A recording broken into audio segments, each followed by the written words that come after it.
سلام دعنا هبلي كم يزنيحكم خبركم تملكتنا نزعلت زيز مرصنا يوم استفلالي حصرت زيناتات نابخم كنبلينا فلما ناوز مرصنا زينا خنسجر ኣብ ወረዳ ራያ አላማጣ ብሰንኪ ጆኖሳይዳዊ ኩናት ትግራይ ተቋሪጹ ዝነበረ ወፍሪ ዕቀባ ሓመድን ማይን ድሕሪ 6 ዓመታት ሎሚ እናተሳለጠ እዩ ኣብቲ ወረዳ ጣብያ ዋጃ ጥሙጋ ሎሚ ማዓንቲ ስሩዕ ወፍሪ 20 መዓልቲ ዕቀባ ሓመድን ማይን ወፍሪ ዕቀባ ሓመድን ማይን ንዘላቂ ልምዓትናን ሓድነትናን ብዝብል መሪ ሓሳብ ተጀሚሩሎ ዋና ማሓዳሪ ወረዳ ራያ አላማጣ ኣይተ ዳንኤል ታምራት ኣብቲ ስነ ስርዓት ምጅማር ስሩዕ ወፍሪ ዕቀባ ሓመድን ማይን ተረኺቦም ብሰንኪ ጆኖሳይዳዊ ኩናት ትግራይ ንዓመታት ተቋሪጹ ምጽንሑን ሎሚ ብዕሊ ምጅማሩን ኣበሲሮም ኣለዉ እቲ ህዝቢ ነፃ ወፍሪ ዕቀባ ሓመድን ማይን እንትሳለጥ ብሰንኪቲ ጽንታ ዝበረሰ ሃፍቲ ተፈጥሮ ንምሕዋይን መፍረያይነት ንምዕባይን ቆሪጹ ከም ዝተዓለ ከምኡ'ውን ጥንኩር ሓድነት ዝስከረሉን ከም ዝኾነ ገሊጾም ኣለዉ ሎሚ ብሕቶ ጸቕጥን ህዝቢ ኣብቲ ከባቢ ዝነበረ ኮማንድ ፖስት ብምውጽኡ ብፍላይ ኣብ ወረዳ ራያ አላማጣ ጣብያ ዋጃ ጥሙጋ ድሕሪ 6 ዓመታት ብድሙቕ ኣገባብ ነፃ ወፍሪ ዕቀባ ሓመድን ማይን ምጅማሩ ሓቢሮም ኣብቲ ወፍሪ ዝተሳተፉ ነበርቲ ወረዳ ራያ አላማጣ ጣብያታት ጥሙጋን ዋጃ ጥሙጋን ብወገኖም ኣብ ከባቢኦም ብዝተረኸበ ተነጻጻሪ ሰላም ድሕሪ ብዙሕ ዓመታት መኹዕትን ባዴላን ሒዞም ብነፃ ከባቢኦም ንምልዋዕ ምውፋሮም ከም ዘሐጎሶም ገሊጾም ከም ጸብጻብ ድምፂ ወያነ ትግራይ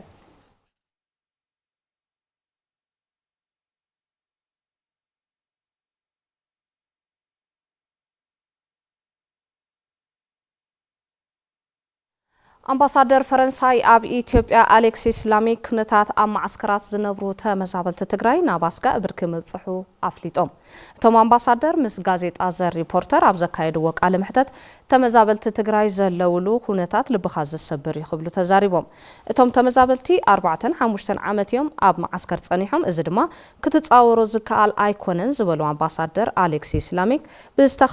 ብዝተኸኣለ ቅልጣፈ ናብ መረበቶም ንኽምለሱ ኩሎም ኣካላት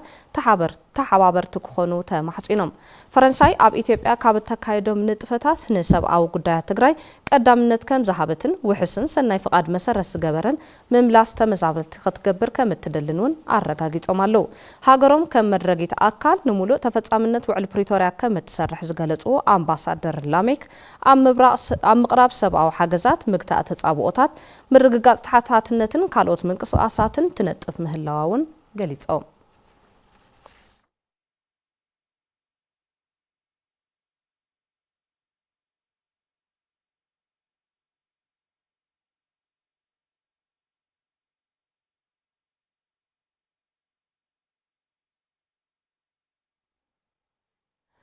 ኣብ ወረዳ ክልተ ውላዕሎ ጣብያ ሳስ ብልዕሊ 6 ሚልዮን ብር ዝተሃነፀ ዳይቨርሽን ተመሪቑ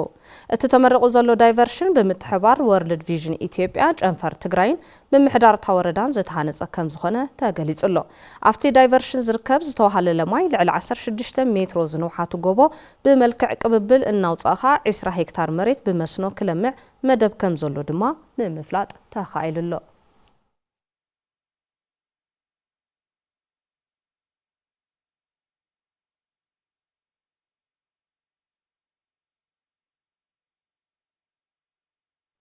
ሓረስቶት ወረዳ ሳሓርቲ ጣብያ ጠሺ ኣብ እዋን ሓጋይ ቁጠባ ዓርሰ ምርኮሶኦም ንምርግጋጽ ኣብ ስራሕቲ ልምዓት መስኖ ኣብ ምንጣፍ ይርከቡ እቶም ንጥፈታት ልምዓት መስኖ ሓላፊ ቢሮ ሕርሻን ሃፍቲ ተፈጥሮ ትግራይ ኣይተ ኣለም ብርሃን ሃሪፈዮ ዋና ማሓዳሪ ዞባ ደቡብ ምብራቕ ትግራይ ኣይተ ከላለ ሓጋዝን ኣብቲ ቦታ ተረኺቦም ተዓዚቦም እዮም እቶም ሓረስቶት ፍርያቶም ምስ ባጽሐ ምትእስሳር ዕዳጋ ስራሕቲ ከም ዘድልዮም ድማ እቶም ኣመራርሓ ትዕዝብቲ ወሲዶም እዮም ከም ሓበሬታ ጉዳያት ኮሙኒኬሽን ዞባ ደቡብ ምብራቕ ትግራይ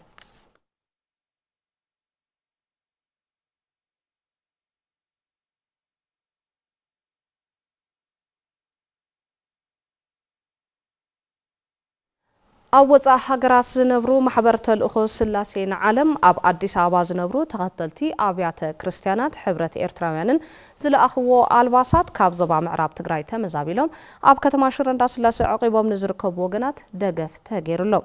እተን ማሕበራት ልዕሊ 2 ሚልዮን ብር ዝዋግኡ ኣልባሳት ካብ ዞባ ምዕራብ ትግራይ ተመዛቢሎም ኣብ ማእኸል መዕቆቢ ተመዛበልቲ ሽረ እንዳስላሴ ንዝርከቡ ወገናት ዝተዓደለ እንትኸውን ተመዛበልቲ ንዝተገበረሎም ሓገዝ ብምምስጋን ናብ መረበቶም ተመሊሶም ሰሪሖም ንኽነብሩ ብዝኽኣልዎ ኩሉ ጸቕጢ ክገብሩ ተማሕጺኖም ኣለዉ ነቲ ሓገዝ ዘረከቡ ኣይተ ሃይለ ኣብ ኢዮብ ዝተገበረ ሓገዝ ኣብ ጎኒ ተመዛበልቲ ተጋሩ ኣሕዋቶም ደው ከም ዝበሉን ንምግላጽ ከም ዝኾነን ተመዛበልቲ ናብ መረበቶም ንኽምለሱ ኣብ ዝግበር ጻዕሪ እጃሞም ከም ዘበርክቱ ተዛሪቦም ምክትል ኣመሓዳሪ ዞባ ምዕራብ ትግራይ ኣይተ ተስፋ ማርያም ገብረ መስቀል ነባሪ ዞባ ምዕራብ ትግራይ ሂወቱ ንምትራፍ ጥራሕ ቤት ንብረቱ ገዲፉ ብምምዝባሉ ብሕጽረት ምግብን ዕርቃንን እናተሰቐየ ከም ዘሎ ብምግላጽ ናብ መረበቱ ክሳብ ዝምለስ መሰል ሓገዛት ወሰንቲ ከም ዝኾኑ ገሊጾም ከም ጸብጻብ መለስ ኣባዲ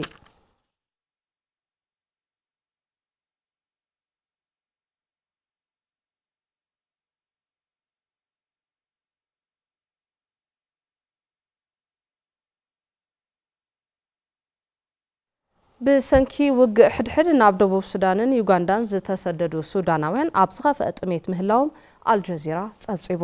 ንስደተኛ ሱዳን ከቐርብ ሰብኣዊ ምቕናሱ ዘረጋገጸ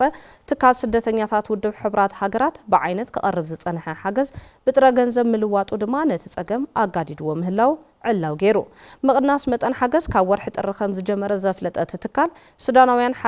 ሓገዝን ውሕስናን ደልዮም ዝዓቐቡለን ማእኸላት ብጥሜት ዝሳቐ ህዝቢ ሓቒፈን ምህላውን የብርህ ምቁራጽ ምቕናስ መጠን ሓገዝ ዝወለዶ ጥሜት ኣብ ስደተኛታት መንፈስ ተስፋ ምቑራጽ ይረአ ምህላው ዝጠቐሰ ዳባንጋ ዝተባሃለ ሚድያ ሱዳን ብግዲኡ ምስ ምቅራብ ጾመ ረመዳን ተተሓሒዙ እቲ ስቃይ ከይጋደድ ዘለዎ ስግኣት ምግላጹ ጸብጻብ አልጀዚራ ተወኪሱ ገብረ እግዚአብሔር ኃይሉ ጸብጺብልና ኣሎ